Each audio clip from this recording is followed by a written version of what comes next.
Hi guys, let's start with a clean, fresh skin. I use a lip pencil to mark where my wounds will be.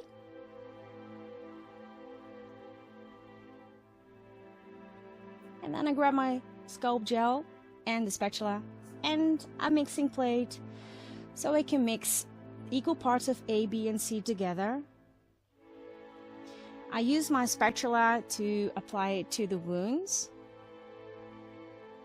I use small batches because it dries quite fast. I'll blend it into the skin with a spatula. And then I move to the next one. It takes a bit of time, but it will be worth it.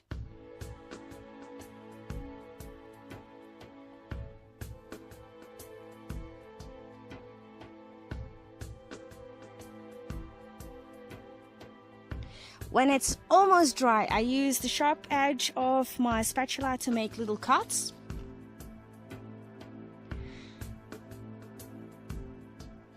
Like so. Just be careful that you don't really scratch into your skin. We don't want to make real wounds. Okay. On the cheek. Here we go. So again, I mixed up a second batch and start with the rest of the wounds.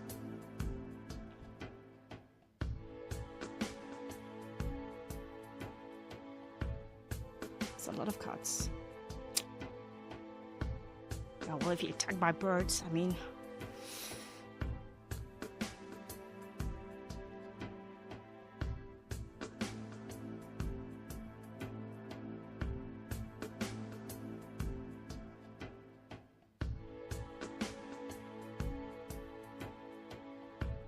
Pulling silly faces.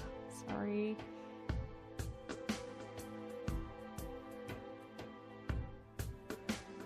Almost.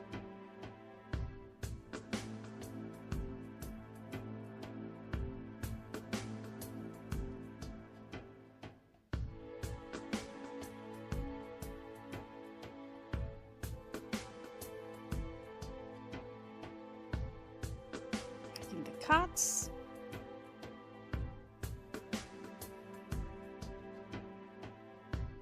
You can make as many cuts as you want, so you don't have to make as many as I do. Okay, now it has to dry. Oh wait, I can use the blow dryer. I put it on a medium to low heat so I don't turn all red. If you want to check out if your scalp gel is dry, don't touch your skin, touch the mixing plate and see if it's dry. I think it needs a bit more drying, so back to the blow dryer.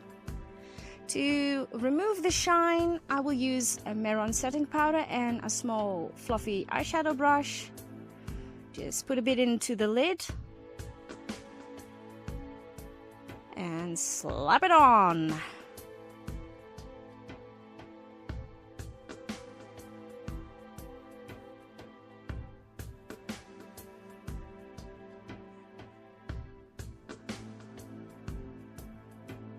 Just be sure that you don't use too much setting powder, otherwise you get a lot of white on there. I used on some spots I used a bit too much, but that's okay. Okay, it's fully set. Then I mixed my foundation together with a bit of a dark gray grease paint. So I get this nice and gnarly skin tone. And I apply it with a beauty blender.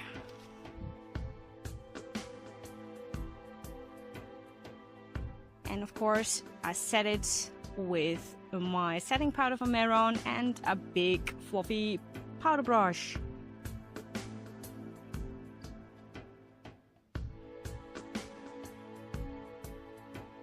Okay. Then we go on to the detailing. With my eyeshadow palette from Meron, I applied espresso with a fluffy brush. Just to get this kind of distressed look.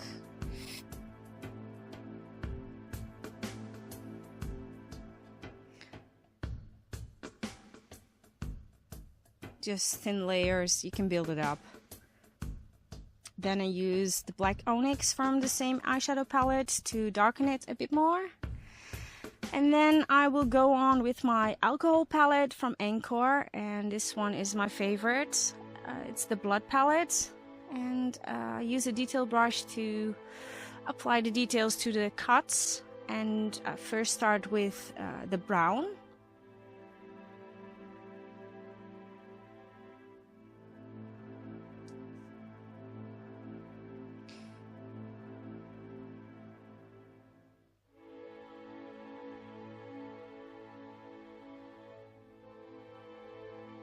And with the red, it's the color Fresh Blood. It doesn't have to be that neat because, you know, it's a bit... You're attacked by birds. Okay, then I pluck a little non-latex sponge and dip it into a very diluted bruise red and bruise blue or purple and dab it around the wounds. Your skin is, of course, very irritated.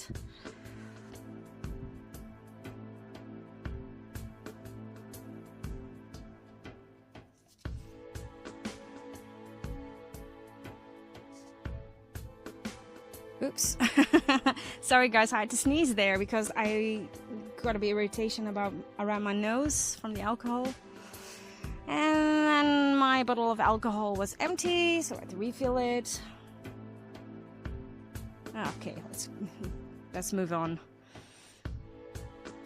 Okay, then I used Makeup's Blood Gel Dark number 2 and Vermilion's Runny Blood Ox Blood, which I transferred into a smaller bottle, a dripper bottle, so I can work more precise. I first start with the blood gel. I apply it in the wounds.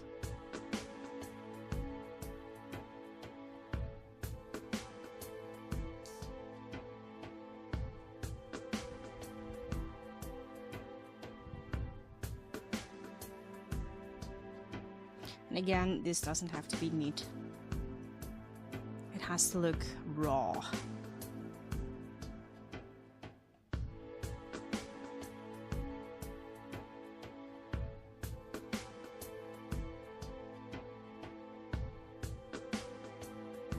I use my fingertips to smudge it a bit. Then I use my Vermilion's Oxblood and I add it to random spots, and I use a baby wipe to smudge that too.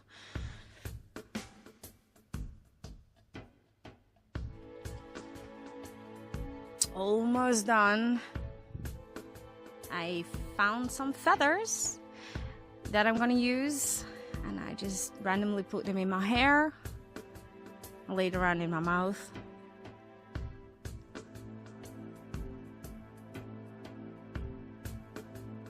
Just have fun with it. Wait, I forgot my mascara. Oh, yeah. When you have a vicious bird attack, you're gonna cry. So I use a non-waterproof mascara and water on a Q-tip to make it like I just cried an awful lot. And then I continue with the feathers. Getting character. Getting character, yes. It's getting there. And then this look is finished. See you next time.